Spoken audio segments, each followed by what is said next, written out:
नमस्कार विद्यार्थी मित्रांनो, तुमचं पुन्हा एकदा आमच्या यूट्यूबच्या ऑनलाईनच्या प्लॅटफॉर्ममध्ये खूप खूप स्वागत आहे। जसं की आपणास माहीतच आहे की आपण कोऑर्डिनेशन कंपाऊंडचे सीरीज ह्या ठिकाणी डिस्कस करत आहोत। कोऑर्डिनेशन कंपाऊंडबद्दल माहिती आपण ह्या ठिकाणी घेत आहोत। मागच्या लेक्चरमध्ये आतापर्यंत आपण वेगवेगळ्या गोष्टी कोऑर्डिनेशन कंपाऊंडच्या बाबतीत डिस्कस केलेल्या आहेत। आज आपण एक महत्त्वपूर्ण गोष्ट ह्या ठिकाणी डिस्कस करणार आहोत। मागच्या व्हिडिओ लेक्चर्समध्ये आपण डिस्कस केलं की एखाद्या कोऑर्डिनेशन कंपाऊंडमध्ये असणारा जो मेटल आहे त्या मेटलचा कोऑर्डिनेशन नंबर याचा जर आपण विचार केला तर आपणास दोन महत्त्वपूर्ण गोष्टी त्या ठिकाणी लक्षात येतात। पहिली महत्त्वाची गोष्ट म्हणजे काय की कोऑर्डिनेशन नंबर जेवढा असतो तेवढे डोनर ॲटम त्या मेटलच्या सराउंडिंगला असतात। कोऑर्डिनेशन नंबर जेवढा असतो तेवढे कोऑर्डिनेट बॉन्ड तो मेटल त्या ठिकाणी बनवत असतो आणि कोऑर्डिनेशन नंबर जेवढा असतो त्याच्यावरून अजून एक माहिती आपल्याला मिळते, ती म्हणजे त्या पर्टिक्युलर कोऑर्डिनेशन कंपाऊंडची जिओमेट्री। ते गोष्ट लक्षात घ्या मित्रांनो, जर असा कोऑर्डिनेशन कंपाऊंड आपल्याकडे आहे ज्याच्यामध्ये मेटलचा कोऑर्डिनेशन नंबर 2 आहे, तर त्या केसमध्ये तुम्ही असा विचार करावा की तो मेटल 2 कोऑर्डिनेट बॉन्ड बनवणार आहे। मग त्या कोऑर्डिनेशन कंपाऊंडची जी जिओमेट्री आहे ती लिनियर येणार। आता असा कोऑर्डिनेशन कंपाऊंड ज्याच्यामध्ये मेटलचा कोऑर्डिनेशन नंबर 4 आहे, मग त्या केसमध्ये मेटल 4 कोऑर्डिनेट बॉन्ड बनवणार। मग त्या कोऑर्डिनेशन कंपाऊंडमध्ये असणारा जो काही मेटल आहे ज्याने जे 4 कोऑर्डिनेट बॉन्ड्स बनवलेले आहेत त्याची अरेंजमेंट याचा विचार करता त्या कोऑर्डिनेशन कंपाऊंडची जी जिओमेट्री आहे ती आयदर स्क्वेअर प्लेनार किंवा टेट्राहेड्रल येणार। आता कोऑर्डिनेशन नंबर जर 3 असेल तर त्या केसमध्ये त्या कोऑर्डिनेशन कंपाऊंडची जिओमेट्री ट्रायगोनल प्लेनार किंवा ट्रायंग्युलर प्लेनार येणार। कोऑर्डिनेशन नंबर जर 5 असेल तर त्या केसमध्ये त्या कोऑर्डिनेशन कंपाऊंडची जी जिओमेट्री आहे ती स्क्वेअर पिरॅमिडल किंवा ट्रायगोनल बाय पिरॅमिडल येणार। आणि जर समजा कोऑर्डिनेशन कंपाऊंडमध्ये असणारा मेटल कोऑर्डिनेशन नंबर 6 दाखवत असेल तर त्या केसमध्ये त्या कोऑर्डिनेशन कंपाऊंडची जी जिओमेट्री आहे ती ऑक्टाहेड्रल येणार। म्हणजे ह्या गोष्टींचा इथे विचार आपल्याला करावा लागेल। तर ह्या सगळ्या जिओमेट्रीज ज्या आहेत मी तुम्हाला इथे ड्रॉ करून दाखवणार आहे, त्या जिओमेट्रीज आपल्याला डोक्यामध्ये ठेवायच्यात।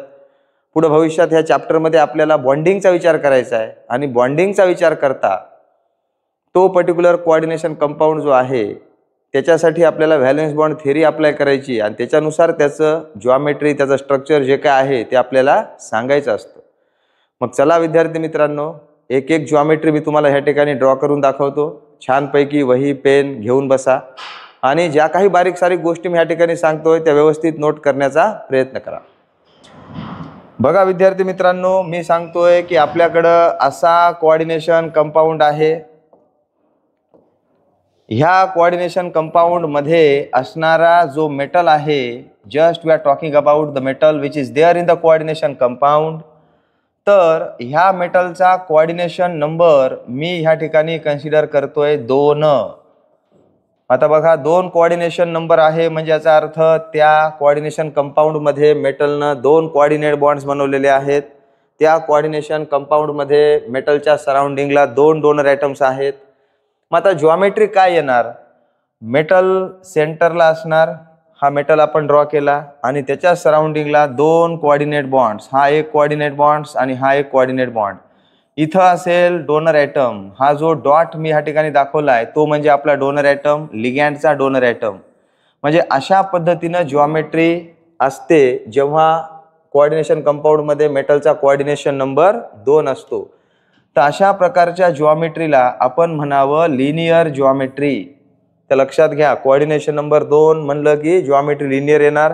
ह्या पद्धतीनं तुम्ही ते स्ट्रक्चर ह्या ठिकाणी ड्रॉ करू शकता। इथं तुमचा लिगँड येईल, लिगँडचा डोनर ॲटम, इथं सुद्धा तुमचा लिगँडचा डोनर ॲटम येणार।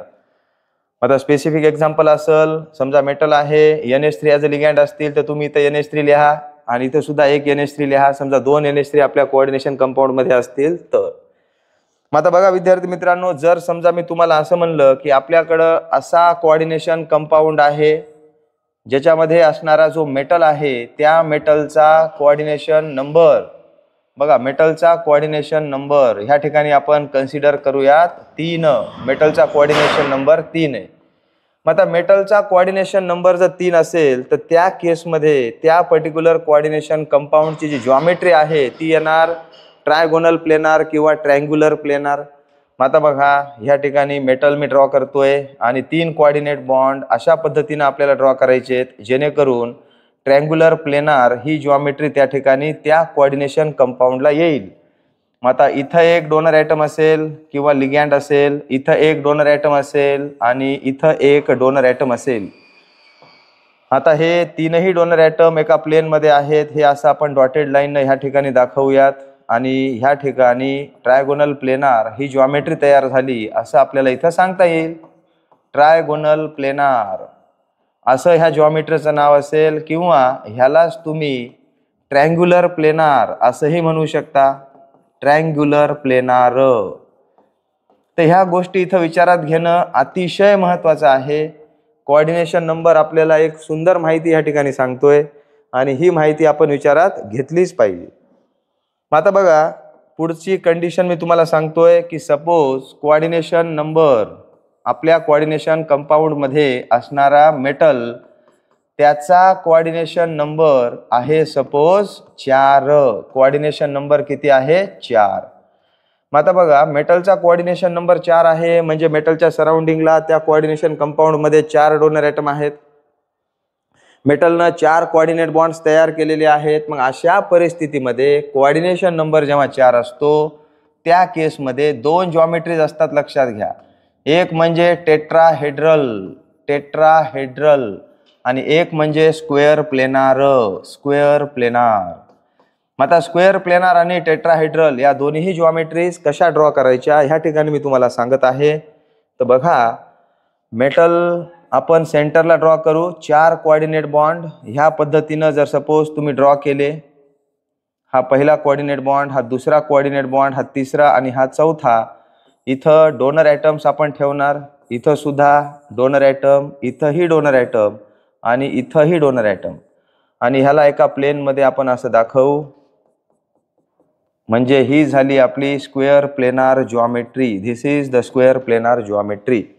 तर ह्याला म्हणायचं स्क्वेअर प्लेनार जॉमेट्री. आता सपोज विद्यार्थी मित्रांनो हे 4 कोऑर्डिनेट बॉन्ड आपण अशा पद्धतीने अरेंज करू जेणेकरून टेट्राहेड्रल जॉमेट्री त्या ठिकाणी आपल्याला बघायला मिळेल. हा एक कोऑर्डिनेट बॉन्ड, हा दुसरा, हा तिसरा आणि हा चौथा.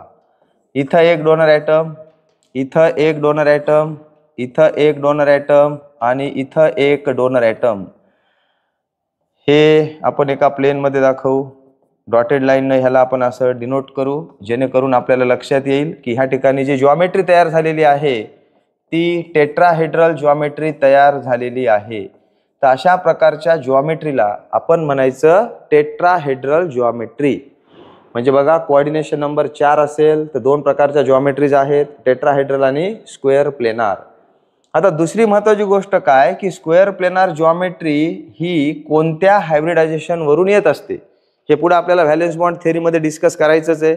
पण तत्पूर्वी मी तुम्हाला इथं सांगू इच्छितो की स्क्वेअर प्लेनार जॉमेट्री जी आहे ती DsP2 हायब्रिडायझेशन असेल तर असते आणि काही स्पेशल केसमध्ये sp2d असंही हायब्रिडायझेशन असतं. ह्याचंही एक्झाम्पल भविष्यामध्ये आपण डिस्कस करणार आहोत. त्याच्यानंतर बघा टेट्राहेड्रल जी जॉमेट्री आहे ह्या टेट्राहेड्रल जॉमेट्रीसाठी कोणतं हायब्रिडायझेशन अपेक्षित आहे तर ह्याचं उत्तर आहे sp3 हायब्रिडायझेशन. बघा टेट्राहेड्रल जॉमेट्रीसाठी sp3 हायब्रिडायझेशन. मागच्या पेजवर जर आपण गेलो तर आपल्या लक्षात येईल की ट्रायगोनल प्लेनार ही जी आपली जॉमेट्री आहे ह्याच्यासाठी जे हायब्रिडायझेशन आपल्याला लागणार आहे ते आहे sp2.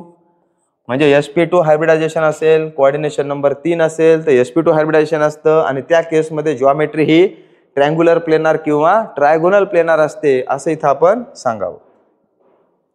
मग आता बघा पहिल्या केसमध्ये आपण डिस्कस केलं तर कोऑर्डिनेशन नंबर 2 आहे, जॉमेट्री आपण सांगितली लिनियर. मग लिनियर जॉमेट्री येण्यासाठी हायब्रिडायझेशन असावं लागतं sp. म्हणजे कोऑर्डिनेशन कंपाऊंडमध्ये असणारा मेटल त्याचं sp हायब्रिडायझेशन असेल तर त्या केसमध्ये आपण सांगावं की त्या कोऑर्डिनेशन कंपाऊंडची जॉमेट्री ही जी आहे ती काय आहे लिनियर आहे. म्हणजे ह्या पद्धतीनं आपण हा विचार केला पाहिजे विद्यार्थी मित्रांनो, लक्षात घ्या. आता सपोज मी तुम्हाला असं म्हणलं की आपल्याकडं असा कोऑर्डिनेशन कंपाऊंड आहे ह्या कोऑर्डिनेशन कंपाऊंडमध्ये असणारा जो मेटल आहे त्या मेटलचा कोऑर्डिनेशन नंबर बघा, मेटलचा कोऑर्डिनेशन नंबर आहे सपोज 5. मग आता मेटलचा कोऑर्डिनेशन नंबर 5 आहे म्हणजे त्या मेटलच्या सराउंडिंगला कोऑर्डिनेशन कंपाऊंडमध्ये 5 डोनर ॲटम आहेत. त्या मेटलनं 5 कोऑर्डिनेट बॉन्ड तयार केलेले आहेत, लक्षात घ्या. मग आता 5 कोऑर्डिनेट बॉन्ड्स आहेत म्हणल्यानंतर इथं सुद्धा पुन्हा फर्दर 2 पॉसिबिलिटीज आहेत. एक म्हणजे ट्रायंग्युलर बायपिरॅमिडल ट्रायगोनल बायपिरॅमिडल जॉमेट्री आणि दुसरी म्हणजे स्क्वेअर पिरॅमिडल जॉमेट्री. मग आता बघा, ट्रायगोनल बायपिरॅमिडल जॉमेट्री मी तुम्हाला ह्या ठिकाणी ड्रॉ करून दाखवतो. ट्रायगोनल बायपिरॅमिडल जॉमेट्रीमध्ये हा मेटल आपण इथं ड्रॉ केला, एक कोऑर्डिनेट बॉन्ड इथं ड्रॉ केला, हा दुसरा कोऑर्डिनेट बॉन्ड, हा तिसरा कोऑर्डिनेट बॉन्ड, हा आपला चौथा कोऑर्डिनेट बॉन्ड आणि हा 5वा कोऑर्डिनेट बॉन्ड. तर इथं डोनर ॲटम असणार, इथं सुद्धा डोनर ॲटम असणार, इथंही डोनर ॲटम असणार, इथं डोनर ॲटम असणार आणि इथं सुद्धा डोनर ॲटम असणार. हे एका प्लेनमध्ये आपण ह्या ठिकाणी दाखवणार आहोत. ट्रँगल हे एका प्लेनमध्ये आहे. अशा पद्धतीची जी जॉमेट्री आहे ह्याला म्हणतो आपण trigonal bipyramidal. This is trigonal bipyramidal. बघा विद्यार्थी मित्रांनो, हे जे ट्रायगोनल बायपिरॅमिडल जॉमेट्री आहे ह्याला लाडानं तुम्ही TBP असंही म्हणू शकता. TBP trigonal bipyramidal.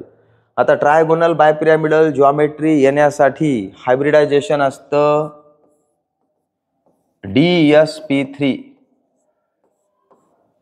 आता ह्याचा सुद्धा डिटेलमध्ये अभ्यास आपण व्हॅलेन्स बॉन्ड थेअरीमध्ये करणार आहोत. DsP3 हायब्रिडायझेशन आहे म्हणजे याचा अर्थ ट्रायगोनल बायपिरॅमिडल जॉमेट्री त्या ठिकाणी असणार. दुसरी जी जॉमेट्री आहे ती म्हणजे स्क्वेअर पिरॅमिडल. तर स्क्वेअर पिरॅमिडल जॉमेट्री कशी असते बघा, सेंटरला मेटल आपण ड्रॉ केलेला आहे आणि इथं ह्या ठिकाणी एक वर कोऑर्डिनेट बॉन्ड आपण ड्रॉ केला. इथं एक डोनर ॲटम, इथं एक डोनर ॲटम, इथं एक डोनर ॲटम, इथं एक डोनर ॲटम आणि इथं एक डोनर ॲटम. हा जो कोऑर्डिनेट बॉन्ड आहे तुम्ही असा ड्रॉ करा किंवा असा ड्रॉ करा, काही फरक पडत नाही. बॉटमला सुद्धा तुम्ही कोऑर्डिनेट बॉन्ड स्ट्रेट लाईनमध्ये ह्या ठिकाणी दाखवू शकता. हे एका प्लेनमध्ये आहे असं आपण दाखवू म्हणजे हा झाला तुमचा स्क्वेअर प्लेन. म्हणून ह्या पर्टिक्युलर जॉमेट्रीला म्हणतो आपण square pyramidal. This is the square pyramidal geometry. ह्याला म्हणायचं स्क्वेअर पिरॅमिडल जॉमेट्री. मग आता ही जॉमेट्री कधी बघायला मिळते आपल्याला, तर ही जॉमेट्री आपल्याला बघायला मिळते sp3d हायब्रिडायझेशन जर असेल तर त्या केसमध्ये त्या कोऑर्डिनेशन कंपाऊंडची जॉमेट्री जी आहे ती स्क्वेअर पिरॅमिडल आहे असं इथं आपण आवर्जून सांगावं. आता विद्यार्थी मित्रांनो, असा कोऑर्डिनेशन कंपाऊंड ज्याच्यामध्ये मेटल जो आहे त्या मेटलचा कोऑर्डिनेशन नंबर बघा, मेटलचा कोऑर्डिनेशन नंबर समजा 6 आहे, तर अशा केसमध्ये एक जॉमेट्री आपल्याला ह्या ठिकाणी कन्सिडर करावी लागेल, ती म्हणजे ऑक्टाहेड्रल. ओके, कोऑर्डिनेशन नंबर 6 आहे म्हणजे याचा अर्थ काय, त्या मेटलच्या सराउंडिंगला 6 डोनर ॲटम आहेत, मेटलनं 6 कोऑर्डिनेट बॉन्ड्स तयार केलेले आहेत. मग चला तर विद्यार्थी मित्रांनो, आपण ती जॉमेट्री ड्रॉ करण्याचा प्रयत्न ह्या ठिकाणी करूयात. मेटल आपला सेंटरला इथं आपण ड्रॉ केला, हा एक बॉन्ड, हा दुसरा बॉन्ड, हा तिसरा बॉन्ड, हा चौथा बॉन्ड, हा 5वा आणि हा 6वा. तर हे असे 6 कोऑर्डिनेट बॉन्ड्स ह्या ठिकाणी आपण ड्रॉ केलेले आहेत, लक्षात घ्या. इथं एक डोनर ॲटम असणार, इथं एक डोनर ॲटम असणार, इथं सुद्धा एक डोनर ॲटम असणार, इथं सुद्धा एक डोनर ॲटम असणार, इथं एक डोनर ॲटम असणार आणि इथं एक डोनर ॲटम असणार. मग आता आपण जो स्क्वेअर प्लेन आहे त्याला एका डॉटेड लाईननं ह्या ठिकाणी ड्रॉ करू म्हणजे हे एका प्लेनमध्ये आहे हे ह्या ठिकाणी आपल्याला लक्षात येतं. वर एक बॉन्ड आणि खाली एक बॉन्ड म्हणजे असं चौकोन आहे हा समजा, वर एक बॉन्ड आणि खाली एक बॉन्ड, अशी ही जी जॉमेट्री आहे ह्याला म्हणायचं ऑक्टाहेड्रल जॉमेट्री. याला काय म्हणायचं, ऑक्टाहेड्रल जॉमेट्री. आता मित्रांनो, ऑक्टाहेड्रल जॉमेट्री ही आपल्याला 2 हायब्रिडायझेशन वरून डिस्कस करता येते. म्हणजे आयदर हायब्रिडायझेशन sp3d2 असेल किंवा हायब्रिडायझेशन D2sp3 असेल तर त्या केसमध्ये आपण सांगणार की त्या कोऑर्डिनेशन कंपाऊंडची जी जॉमेट्री आहे ती ऑक्टाहेड्रल आहे. आता तुमच्या मनामध्ये प्रश्न असेल की सर ह्याच्यामध्ये आणि ह्याच्यामध्ये काय फरक आहे, तर ऑब्व्हियसली फरक आहे जो आपण व्हॅलेन्स बॉन्ड थेअरीमध्ये पुढे डिस्कस करणार आहोत. त्याच्यामुळे काळजी करू नका, प्रत्येक गोष्ट तुम्हाला ह्या ठिकाणी व्यवस्थित समजणार ह्याची आमची गॅरंटी आम्ही तुम्हाला देणार. त्याच्यामुळे काळजी करू नका. सध्या फक्त एवढंच लक्षात ठेवा, coordination number 6 octahedral geometry, hybridisation sp3 D2 असू शकतं किंवा D2sp3 असू शकतं. त्या केसमध्ये मग सांगायचं ऑक्टाहेड्रल जॉमेट्री ही आपल्याला बघायला मिळते. आता विद्यार्थी मित्रांनो, आपल्या जो सिलेबस आहे कोऑर्डिनेशन कंपाऊंडचा जो सिलेबस आहे according to NEET, JEE, MST CET आणि JEE ॲडव्हान्स, ह्याच्यामध्ये मोस्टली 95 to 99% केसमध्ये आपल्याला tetrahedral complexes, square planar complexes आणि ऑक्टाहेड्रल कॉम्प्लेक्सेस यांचा जास्त अभ्यास करायचा आहे. त्याच्यामुळं ट्रायगोनल बायपिरॅमिडल असेल, स्क्वेअर पिरॅमिडल असेल किंवा ट्रँग्युलर प्लेनार जॉमेट्री असेल किंवा लिनियर असेल, ह्याचा जास्त अभ्यास आपल्या सिलेबसला नाही आहे. पण तरीसुद्धा व्हॅलेन्स बॉन्ड थेअरीमध्ये त्याचेसुद्धा एक्झाम्पल मी तुम्हाला ह्या ठिकाणी समजून सांगणार आहे, त्याचीही काळजी तुम्ही करू नका.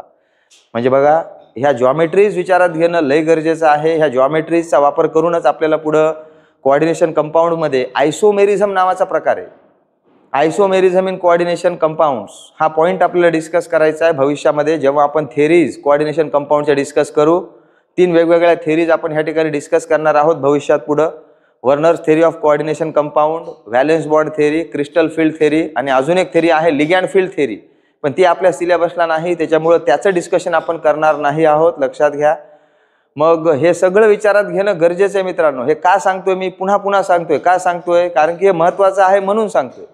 ह्याच्यावर पूर्ण टॉपिकची जिम्मेदारी असणार आहे. तुमचं हे परफेक्ट असणं गरजेचं आहे. ह्याची प्रॅक्टिस तुम्ही घरी करावी, ही सर्व विद्यार्थी मित्रांना माझी आग्रहाची कळकळीची विनंती.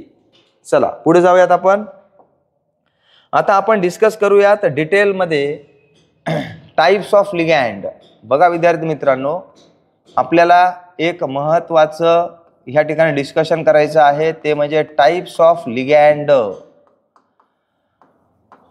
ह्याच्या आधी मी लेक्चरमध्ये तुम्हाला सांगितलं की लिगॅंडचे वेगवेगळे टाइप्स आहेत depending upon how many donor atoms are there in a ligand. एखादा लिगॅंड मेटल सोबत किती कोऑर्डिनेट बॉन्ड बनवतोय हे विचारात घेऊन आपण वेगवेगळे टाइप्स त्या ठिकाणी केलेले आहेत. जसं की मोनोडेंटेट लिगॅंड असेल, बायडेंटेट लिगॅंड असेल, ट्रायडेंटेट लिगॅंड असेल, टेट्राडेंटेट, पेंटाडेंटेट आणि हेक्साडेंटेट. तर विद्यार्थी मित्रांनो लक्षात घ्या, बायडेंटेट लिगॅंडमध्ये आपल्याला टोटल 7 एक्झाम्पल डिस्कस करायचे आणि बाकी जे पुढचे वेगवेगळे जे टाइप्स आहेत लिगॅंडचे, ट्रायडेंटेट, टेट्राडेंटेट, पेंटाडेंटेट, हेक्साडेंटेट, ह्याच्यामध्ये एक एक एक्झाम्पल आपल्या सिलेबसला आहे. आणि मोनोडेंटेट लिगॅंडमध्ये खूप सारे एक्झाम्पल्स आहेत. म्हणजे जेवढे तुम्ही एक्झाम्पल करताल तेवढे कमीच आहेत. त्याच्यामुळं जेवढे काही एक्झाम्पल्स आपल्या NCERT असतील, बोर्डबुकमध्ये असतील किंवा अजून कोणतं अदर बुक तुम्ही रेफर करत असताल त्याच्यामधले असतील, तर ते सगळे एक्झाम्पल आपल्याला लक्षात ठेवायचे. मग आता ह्याच्यामध्ये काय करणं अपेक्षित आहे याचा अभ्यास आपल्याला करायचा आहे, जेणेकरून तुम्हाला एक वे मिळणार. तर बघा, depending upon the number of donor atoms, हे जे क्लासिफिकेशन आहे किंवा टाइप्स आहेत हे आपण कशावरून डिसाईड करणार आहोत, depending upon number of donor atoms in a ligand. बघा, एखाद्या लिगॅंडमध्ये नंबर ऑफ डोनर ॲटम्स किती आहेत त्याच्यावरून आपण त्या लिगॅंडचे वेगवेगळे टाइप्स या ठिकाणी डिस्कस करणार आहोत. जसं की आता बघा, तुम्हाला माहीतच आहे, जर लिगॅंडमध्ये एक डोनर ॲटम असेल तर आपण सांगतो की तो जो लिगॅंड आहे तो एक कोऑर्डिनेट बॉन्ड त्या ठिकाणी बनवतो. लिगॅंडमध्ये जर 2 डोनर ॲटम असतील तर तो लिगॅंड जो आहे तो 2 कोऑर्डिनेट बॉन्ड बनवतो मेटल सोबत. जर लिगॅंडमध्ये 3 डोनर ॲटम असतील तर तो लिगॅंड 3 कोऑर्डिनेट बॉन्ड बनवतो मेटल सोबत. हे आपल्याला ऑलरेडी माहीत आहे, हे डिस्कशन आपण ऑलरेडी केलेलं आहे. आता बघा, एक डोनर ॲटम, एक कोऑर्डिनेट बॉन्ड असा असणारा जो लिगॅंड आहे त्याला म्हणायचं मोनोडेंटेट लिगॅंड. बघा, मोनोडेंटेट लिगॅंड शॉर्टमध्ये ह्या मोनोडेंटेट लिगॅंडला आपण काय म्हणू शकतो विद्यार्थी मित्रांनो, मोनोडेंटेट लिगॅंड हा असा लिगॅंड आहे ज्याच्यामध्ये एक डोनर ॲटम असतो आणि तो एक कोऑर्डिनेट बॉन्ड मेटल सोबत करू शकतो. असा जो लिगॅंड आहे त्याला म्हणायचं मोनोडेंटेट लिगॅंड. बघा, one donor atom, one coordinate bond, one donor atom, one coordinate bond. असं जर असेल तर त्या लिगॅंडला तुम्ही आवर्जून म्हणावं monodentate ligand. One donor atom, one coordinate bond. मग आता विद्यार्थी मित्रांनो, एक गोष्ट लक्षात घ्या. तुम्हाला जर समजा मोनोडेंटेट लिगॅंडची डेफिनेशन विचारली बोर्डाच्या एक्झाम मध्ये, तर तुम्ही काय सांगायला पाहिजे? Ligands which contain one donor atom and form one coordinate bond with metal is called as monodentate ligand. बघा, असे लिगॅंड ज्यांच्यामध्ये एक डोनर ॲटम आहे जो एक कोऑर्डिनेट बॉन्ड मेटल सोबत बनवतो, अशा प्रकारच्या लिगॅंडला आपण म्हणावं मोनोडेंटेट लिगॅंड. ओके विद्यार्थी मित्रांनो, ते अतिशय सोपं आहे. मग आता जर सपोज मी तुम्हाला असं म्हणलं की एक मोनोडेंटेट लिगॅंड मेटलला किती इलेक्ट्रॉन पेयर्स देतो? बघा, एक मोनोडेंटेट लिगॅंड मेटलला किती इलेक्ट्रॉन पेयर्स देतो? तर त्याचं उत्तर आहे एक इलेक्ट्रॉन पेयर. तुम्हाला जर समजा म्हणलं की एक मोनोडेंटेट लिगॅंड मेटलला किती इलेक्ट्रॉन्स देतो, तर त्याचं उत्तर आहे 2 इलेक्ट्रॉन्स. तर ही गोष्ट लक्षात घ्या. ईच मोनोडेंटेट लिगॅंड हा काय करतो? हा it will going to provides 1 electron pair to metal, 1 electron pair to metal. बघा, मेटलला एक इलेक्ट्रॉन पेयर देण्याचं काम तो करतो, कारण की मोनोडेंटेट लिगॅंड मध्ये एकच डोनर ॲटम असतो, म्हणून तो एक इलेक्ट्रॉन पेयर मेटलला देतो. दुसरी महत्वाची गोष्ट काय? It will going to provide 2 electrons to metal. It will going to provide 2 electrons to metal, 2 electrons to metal. तर ही गोष्ट इथं विचारात घेणं लय गरजेचं आहे. आता समजा मी तुम्हाला असं म्हणलं की आपल्याकडं असा कोऑर्डिनेशन कंपाऊंड आहे.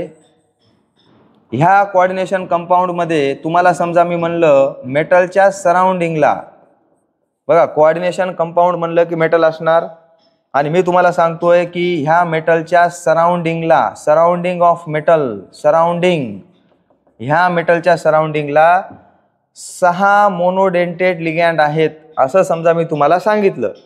मग तुमचं उत्तर काय पाहिजे की हे 6 मोनोडेंटेट लिगॅंड मेटलला किती इलेक्ट्रॉन्स देणार? तर बघा, हे 6 मोनोडेंटेट लिगॅंड मेटलला किती इलेक्ट्रॉन्स देणार? तर तुमचं उत्तर पाहिजे 12 इलेक्ट्रॉन्स. दुसऱ्या कंडिशन मध्ये समजा मी तुम्हाला असं म्हणलं की असा कोऑर्डिनेशन कंपाऊंड, त्याच्यामध्ये असणारा मेटल, त्याच्या सराउंडिंगला 4 मोनोडेंटेट लिगॅंड आहेत. मग ते 4 मोनोडेंटेट लिगॅंड मिळून त्या मेटलला किती इलेक्ट्रॉन्स देणार? 8 लिगॅंड देणार, 8 इलेक्ट्रॉन्स देणार, कारण की एक मोनोडेंटेट लिगॅंड मेटलला 2 इलेक्ट्रॉन देतो. मग 4 मोनोडेंटेट लिगॅंड मेटलला 8 इलेक्ट्रॉन्स देणार. समजा मी तुम्हाला असं म्हणलं की कोऑर्डिनेशन कंपाऊंड मध्ये असणारा मेटल, त्याच्या सराउंडिंगला 2 मोनोडेंटेट लिगॅंड आहेत. मग सांगा रे बाळांनो, मेटलला इलेक्ट्रॉन्स लिगॅंड कडून किती मिळणार? तर त्याचं उत्तर काय असणार? लिगॅंड मेटलला 4 इलेक्ट्रॉन्स देणार. एक लिगॅंड 2 इलेक्ट्रॉन देतो, 2 लिगॅंड 4 इलेक्ट्रॉन देतो. म्हणजे एवढं सोपं आहे बाळांनो. म्हणजे गोष्टी जर व्यवस्थित समजल्या तर अवघड असं काहीच नाही. केमिस्ट्री अवघड नाहीये. फक्त विद्यार्थ्यांना वाटतं केमिस्ट्री खूप अवघड आहे. कन्सेप्ट जर व्यवस्थित समजल्या, आपलं बेसिक जर क्लिअर असेल तर केमिस्ट्री काहीच अवघड नाही. तुम्हाला 180 आउट ऑफ 180 सुद्धा मार्क नीटमध्ये पडू शकतात, सीईटी मध्ये आउट ऑफ पडू शकतात, जेई मेन्स मध्ये सुद्धा पडू शकतात. फक्त गरज आहे ती अभ्यास करण्याची आणि व्यवस्थित लक्ष देण्याची. आता बघा, ह्याचे वेगवेगळे एक्झाम्पल्स या ठिकाणी आपण घेऊ. मोनोडेंटेट लिगॅंडचे एक्झाम्पल्स ऑफ मोनोडेंटेट लिगॅंड्स. हे एक्झाम्पल्स सगळे आपल्याला लक्षात ठेवायचे आहेत. Examples of monodentate ligands. बघा, एक्झाम्पल्स ऑफ मोनोडेंटेट लिगॅंड्स. पहिलं एक्झाम्पल, सिंपल एक्झाम्पल, NH3. हा जो NH3 आहे ह्याला जनरल केमिस्ट्रीमध्ये आपण म्हणतो अमोनिया.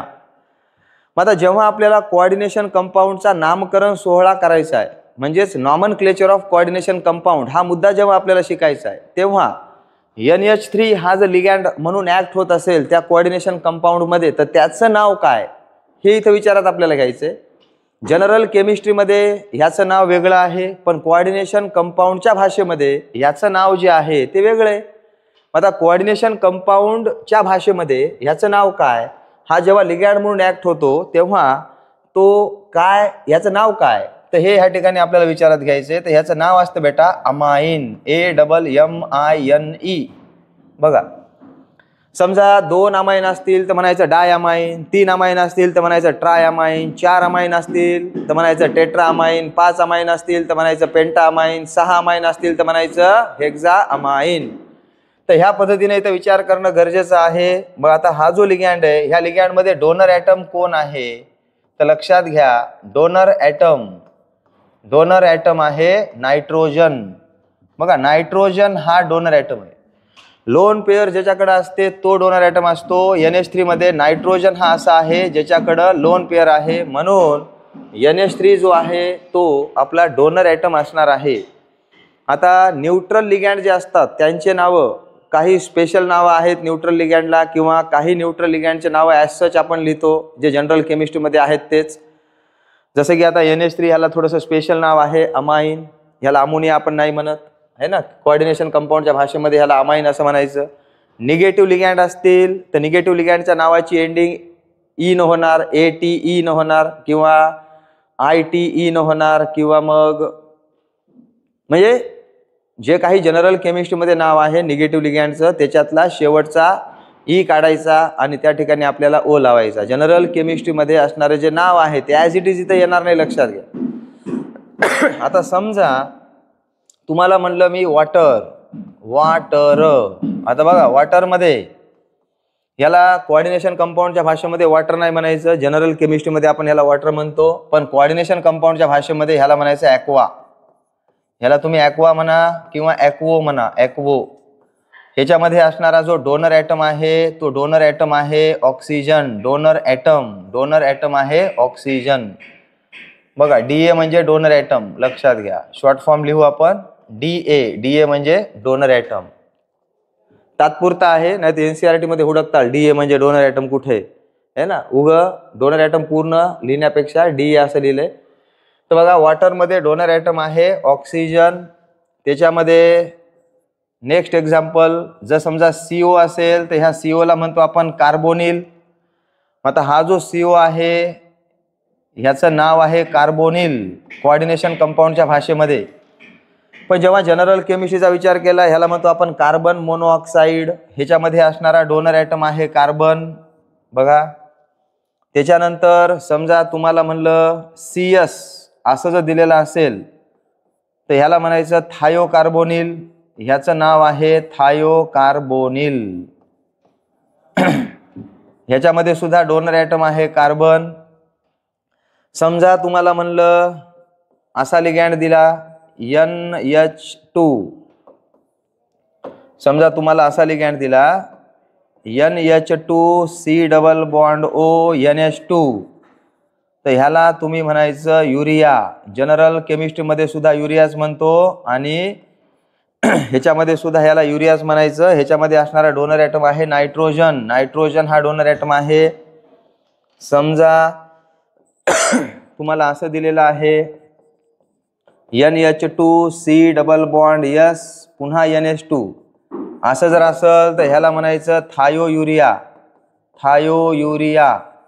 आणि ह्याचं ॲब्रिवेशन आहे TU, म्हणजे शॉर्ट फॉर्म TU असतं. म्हणजे कोऑर्डिनेशन कंपाऊंडमध्ये TU आलं आहे ना, TU असं आलं की समजून जायचं थायोयुरिया. ह्याच्यामध्ये डोनर ॲटम आहे नायट्रोजन.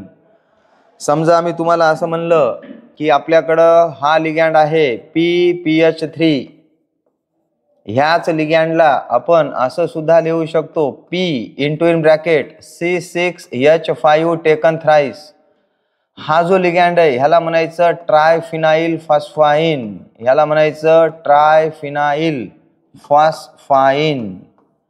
ह्या लिगॅन्डमध्ये असणारा जो डोनर ॲटम आहे ह्या लिगँडमध्ये असणारा डोनर ॲटम तो आहे फॉस्फरस, लक्षात घ्या. आता ट्रायफिनिल फॉस्फाईनचं स्ट्रक्चर कसं असतं, हे असं, म्हणजे 3 बेन्झीन रिंग आपल्याला फॉस्फरसला अटॅच करायच्या आहेत. बघा, ही एक बेन्झीन रिंग, ही दुसरी बेन्झीन रिंग आणि ही तिसरी बेन्झीन रिंग. बघा, 3 बेन्झीन रिंग फॉस्फरसला अटॅच केल्या. ह्याच्याकडे लोन पेअर अजून बाकी आहे, म्हणून डोनर ॲटम तुमचा फॉस्फरस असेल. ह्याला म्हणायचं ट्रायफिनाइल फॉस्फाईन. नुसतं pH3 असं दिलेलं असेल, नुसतं pH3, तर ह्याला म्हणायचं फॉस्फाईन. ह्याला काय म्हणायचं, फॉस्फाईन. आणि ह्याच्यामध्ये असणारा जो डोनर ॲटम आहे तो डोनर ॲटम असतो फॉस्फरस. म्हणजे हे सगळे जे लिगँड आहेत, हे सगळे लिगँड न्यूट्रल लिगँड झाले, न्यूट्रल लिगँड. आता पॉझिटिव्ह लिगँड पण असतात, निगेटिव्ह लिगँड पण असतात. पॉझिटिव्ह लिगँडच्या नावाची एंडिंग IUM न होणार, निगेटिव्ह लिगँडच्या नावाची एंडिंग O न होणार, है ना. क्लोरिडो, ब्रोमिडो, नायट्रिटो, नायट्रॅटो, सल्फॅटो, कार्बोनॅटो, असं. म्हणजे हे सगळं काय आहे हे पुढं आपण पुढच्या लेक्चरमध्ये डिस्कस करू. आज आपण ह्या ठिकाणी थांबणार आहोत. पुढच्या लेक्चरमध्ये मोनोडेंटेड लिगँडमधले राहिलेले प्लस बायडेंटेड आणि त्याच्या पुढच्या डेंटेडवाले लिगँड्स आपण डिस्कस करणार आहोत. तर मोनोडेंटेड लिगँडचे काही एक्झाम्पल्स ह्या ठिकाणी मी तुमच्यासमोर मांडलेले आहेत, जे सर्व न्यूट्रल लिगँड्स आहेत. ऑक्सिडेशन स्टेट कॅल्क्युलेट करत असताना हे लिगँड जर आले तर ह्यांच्यावर चार्ज आपल्याला 0 घ्यायचा, लक्षात घ्या. हे सगळे न्यूट्रल लिगँड आहेत आणि न्यूट्रल लिगँडवर चार्ज असतो 0. तर विद्यार्थी मित्रांनो, तुम्हाला समजलंच असेल आजचं डिस्कशन. समजलं नसेल, काही अडचण असेल तर व्हॉट्सअपवर तुम्हाला मेसेज करू शकता. माझा नंबर मी डिस्क्रिप्शनमध्ये दिलेला आहे. पुढच्या लेक्चरमध्ये आपण पुढचा भाग कोऑर्डिनेशन कंपाऊंडचा डिस्कस करू. तत्पूर्वी सर्वांना माझा नमस्कार. जय हिंद, जय भारत.